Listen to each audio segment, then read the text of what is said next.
Puji nama Tuhan, haleluya. Selamat pagi Bapak Ibu yang diberkati oleh Tuhan. Kembali bersama GPD Villa Melati Mas dalam program Menyapa. Pada pagi hari ini kita bersyukur kepada Tuhan atas kasih Tuhan dan penyertaan Tuhan. Kita boleh menghirup udara yang segar pada pagi hari yang indah ini.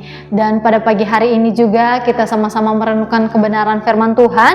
Bahkan kita sama-sama belajar tentang kebenaran firman Tuhan. Kita buka Alkitab kita yang terdapat di Matius pasal 22 ayat 37 sampai 40. Sekali lagi Matius pasal 22 ayat 37 sampai 40. Firman Tuhan berkata, jawab Yesus kepadanya, kasihilah Tuhan Allahmu dengan segenap hatimu dan dengan segenap jiwamu dan dengan segenap akal budimu. Itulah hukum yang terutama dan yang pertama. Dan hukum yang kedua yang sama dengan itu ialah kasihilah sesamamu manusia seperti dirimu sendiri. Pada kedua hukum inilah tergantung seluruh hukum Taurat dan kitab para nabi.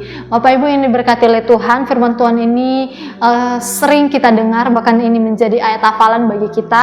Namun pada pagi hari ini firman Tuhan mengingatkan kita bahwa kita mengasihi Tuhan. Nah, Bapak Ibu yang diberkati oleh Tuhan, ketika orang-orang Farisi mendengar bahwa Yesus telah membuat orang-orang Saduki itu bungkam, berkumpullah mereka, dan seorang dari mereka, seorang ahli Taurat bertanya untuk mencobai dia, yaitu Yesus pada waktu itu. Mereka bertanya bahwa hukum manakah yang terutama dalam hukum Taurat, tetapi Yesus berkata bahwa hukum yang pertama adalah kasihilah Tuhan Allahmu dengan segenap hatimu dan dengan segenap jiwa dan dengan segenap akal budimu. Bapak Ibu yang diberkati oleh Tuhan, pada hari ini kita sama-sama belajar tentang kasih. Kasih itu adalah perintah pertama seperti tadi yang kita baca, dan kasih itu butuh tindakan, bukan hanya perkataan. Sekali lagi, kasih itu butuh yang namanya tindakan, bukan hanya perkataan, bukan hanya ketika kita katakan kepada yang lain, aku mengasihimu, aku menyayangimu, bukan hanya sebagai perkataan, tetapi butuh yang namanya tindakan, Bapak Ibu. Dan kasih itu adalah karakteristik, atau kasih itu memang karakter yang timbul dalam hati kita sehingga kita bisa menyampaikan dan melakukan kepada orang lain. Dan di 1 Korintus pasal 13 ayat 4 sampai 8 firman Tuhan berkata bahwa kasih itu sabar, kasih itu murah hati, ia tidak cemburu, ia tidak membanggakan diri dan tidak sombong, dan seterusnya. Jadi kasih itu bukan hanya menyatakan, bahkan mengatakan kepada sesama, aku mengasihimu, aku menyayangimu, tetapi kasih itu adalah sabar menghadapi orang, baik dia baik maupun dia buruk, baik membuat kita jengkel, tetapi kita, karena kita mempunyai kasih, kita harus sabar. Bahkan kasih itu tidak cemburu, bahkan tidak iri hati, bahkan tidak memegahkan diri atau tidak sombong. Itulah namanya kasih, Bapak Ibu yang diberkati oleh Tuhan. Makanya dari awal saya katakan bahwa kasih itu bukan hanya perkataan doang, tetapi kasih itu butuh yang namanya tindakan.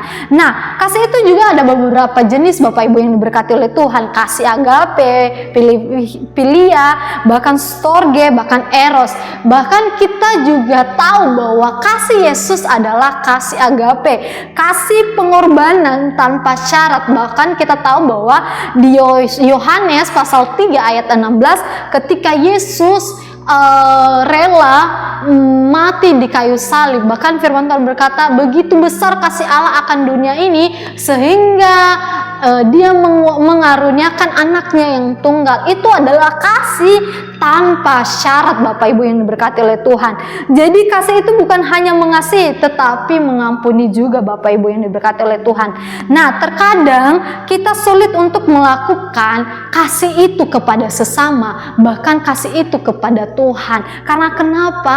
Karena terkadang kita tidak mudah untuk mengampuni, bahkan terkadang kita tidak sabar terhadap orang lain, bahkan juga terkadang kita sombong angkuh pada diri kita sendiri, kita merasa hebat, bahkan sehingga kita tidak bisa melihat sesama kita. Tetapi firman Tuhan berkata di Yesaya pasal 40 ayat 29, firman Tuhan berkata bahwa Tuhan yang akan memberikan kekuatan kepada kita bagi yang lelah lelah. Bahkan Tuhan juga yang akan memberikan semangat kepada kita ketika kita tidak berdaya. Jadi ketika kita mulai kendor dalam Tuhan, ketika kasih kita terhadap Tuhan berkurang bahkan kepada sesama, kita datang kepada Tuhan, kita minta kepada Tuhan. Karena kenapa?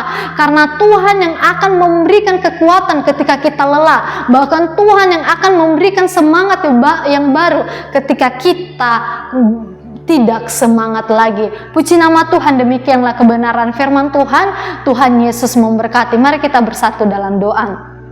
Terima kasih Tuhan, terima kasih Bapa. Pada pagi hari ini Tuhan mengingatkan kami kembali untuk tetap mengasihi Engkau, bahkan untuk tetap mengasihi sesama kami. Dan kami mau melakukannya. Mampukan kami, kuatkan kami, dan ampuni kami ketika kami mulai lalai dalam melakukan firman Tuhan. Bahkan Engkau memberkati seluruh sidang jemaat Tuhan, baik dalam pekerjaan usaha mereka, bahkan kemanapun mereka pergi dan berada, Tuhan yang menyertai. Bahkan hamba-Mu berdoa buat seluruh sidang jemaat Tuhan yang dalam keadaan sakit, bahkan kurang enak badan Tuhan. Mari Tuhan tolong, bahkan Tuhan pulihkan, berikan semangat yang baru. Inilah doa dan permohonan kami. Kami serahkan hidup kami ke dalam tangan kasih-Mu di sepanjang hari ini. Hanya di dalam nama Tuhan Yesus Kristus. Haleluya. Amin. Puji Tuhan, tetap semangat.